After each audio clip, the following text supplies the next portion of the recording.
Alright, let's look at Standard 16. The student will identify key developments in the aftermath of World War One. So we're going to look at these key developments after World War One, and let's look at the standard here has 4 substandards. Okay, A, B, C, D. All right, let's look at those. 16A.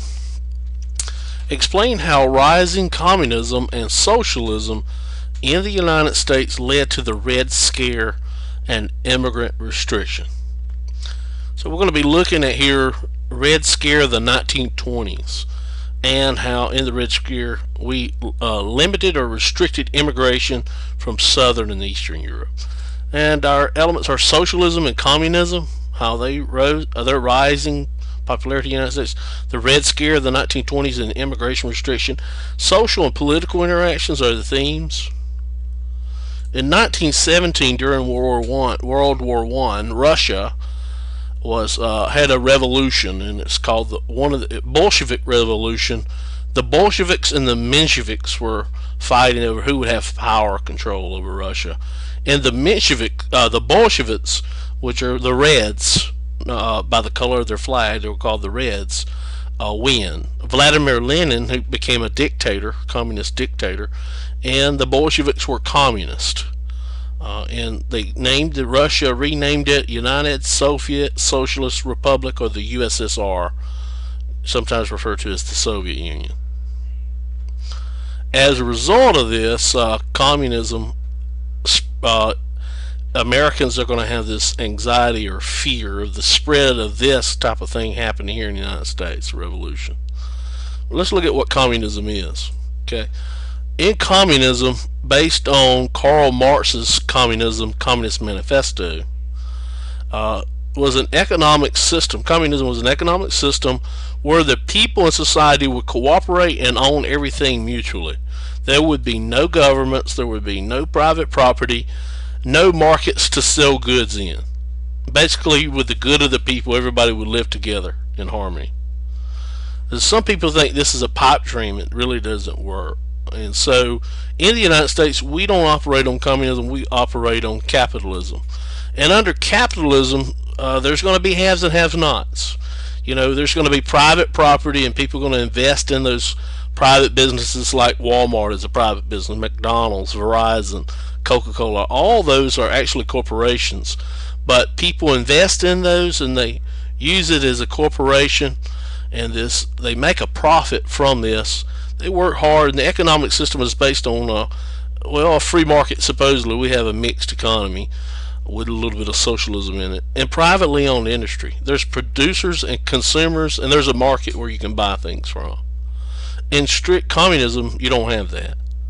Now socialism is, we have tinges of it here in the United States mixed in with our capitalism, is where the government owns all property, regulates the economy, and runs most major industry. And we can see this in our, like Georgia Power and our electricity and some other areas in which the government kind of regulates, like the environmental protection vision of the government. At any rate, the goal of Russian communism was to spread the idea and ideology of it. Workers of the world unite, break your chains. And it's a movement against, it's a labor movement, pretty much. It's interpreted in the United States as that a bunch of spies are going to be coming to the United States. They're going to promote communism, they're going to ruin capitalism, destroy the United States. That was the fear.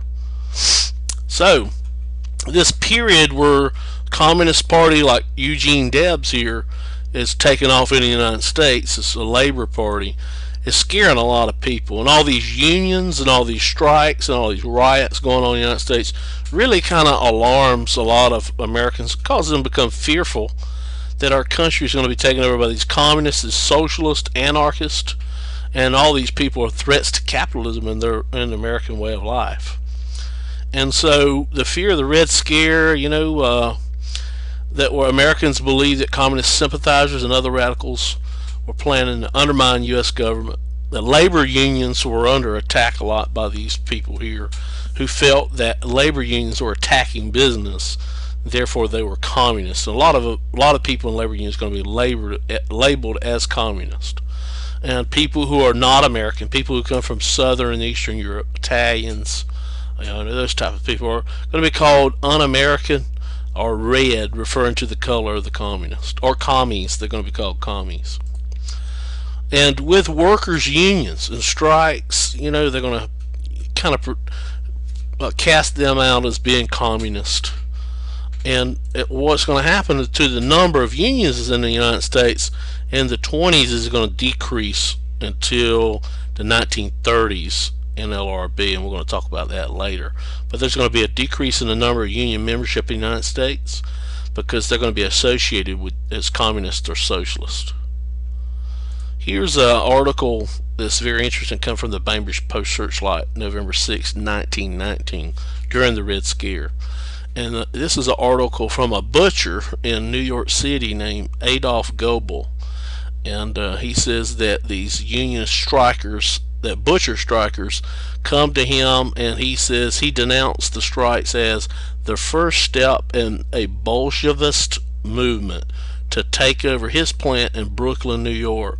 It says after the butchers had gone on strike, unionists planned, after accomplishing their purpose, basically tells him he could have 6% on his investment if he divides the rest of his profits up with them in their union. These communists, basically what's called Bolshevist movement. Bolshevist plot is seen in strike, and this is in the Bainbridge Post-Searchlight during this Red Scare of the 1920s. And in these unionists, these strikers are going to be considered communist, and that's why a lot of them are going to be kind of mistreated, I guess you could say. And Bolshevist goes back to this Bolshevik Revolution, Bolshevik, and that's why the article refers to it as a Bolshevist movement.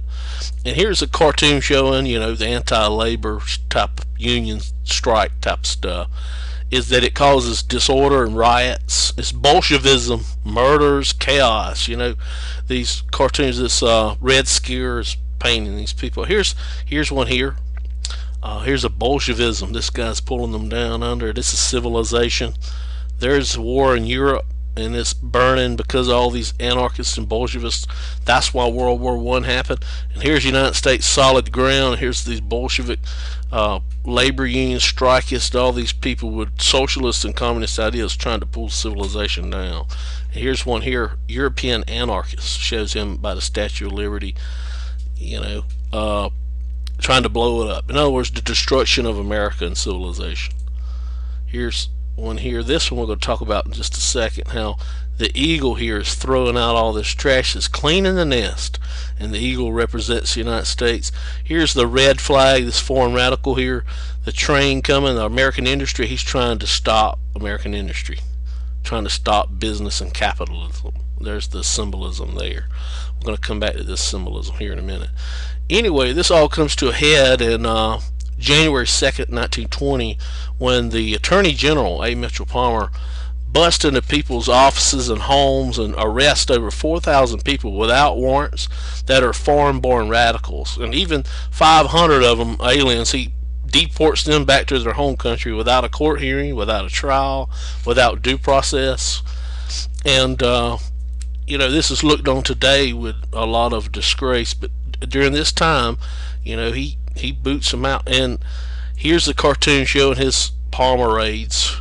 Communist, anyone suspected to be a communist or socialist was pretty much sent back to their home country or arrested. A lot of these 4,000 were released and let go. But what happens eventually is in 1924, Congress passes what's called the National Origins Act. And in it, they're going to take, you remember we talked about new immigration, where a lot of immigrants around 1890s come from Southern and Eastern Europe. We talked about that. Come into Ellis Island. At this time, this is where we're going to restrict immigration from Southern and Eastern Europe with this National Origins Act of 1924. So the law is going to limit annual immigration to 2% of what the country's population was in the United States in 1890. And since there weren't many people from Southern and Eastern Europe in 1890, that reduces the number tremendously of how many could come into the United States. And we see this here in this cartoon here that shows immigrants, red, rum, and Rome, Italians, anywhere they're from, that they may be anarchists or socialists or communists. The United States wasn't letting them in. Here's the impact of the National Organizing Act of 1924. From 1907 to 1914, there were 685,531 immigrants come from Southern and Eastern Europe.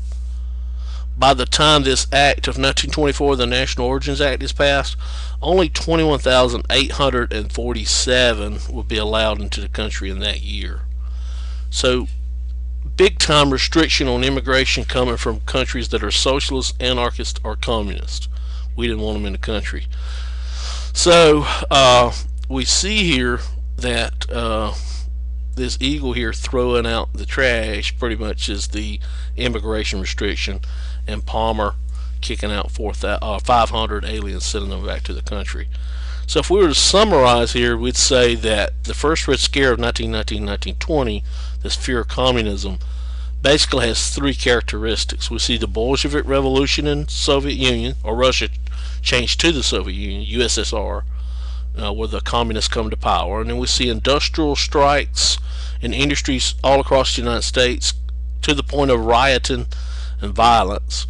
And then immigration restriction from Southern and Eastern Europe. Those are the three characteristics of the Red Scare, and you need to know those for the EOCT. So have we met our objective? Did we explain the rise in communism and social in the United States led to a Red Scare and immigration restriction? I think we have. Raise your hand, ask questions in class. Good luck on the quiz, test, and the EOCT.